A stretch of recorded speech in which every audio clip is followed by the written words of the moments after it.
One is after team warm-up is possession. And I like to think about time, being effective and efficient as possible in setting up your cones, right? So you have the natural sideline of the half. Let's say you have a half of a field, right? Access to half of a field.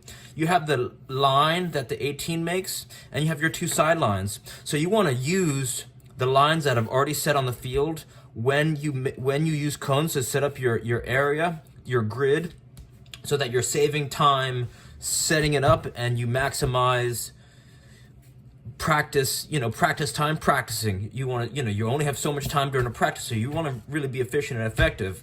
And so I think the rule of thumb when you're setting up your possession game, right? So Doug would do there's three different variations of possession games.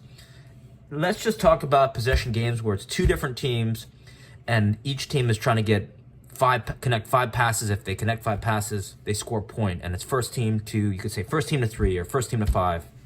And so you want your area to be tighter. You want to give them a smaller area so that it forces them to use the whole width of the field, and so it forces faster decision making, right? So let's say you have, if you're coaching a U15 boys team, let's say you have 18 players. So if you have access to the whole half of the field, and you have this baseline, right? You got the sideline, you have the 18 line, and then you have the halfway line. You could set cones up where now they're playing in this grid. If you have maybe closer to 22 players, you could use now you could set up cones where your cone line is here and your cone line is here. So now they're using the whole width of the half. And so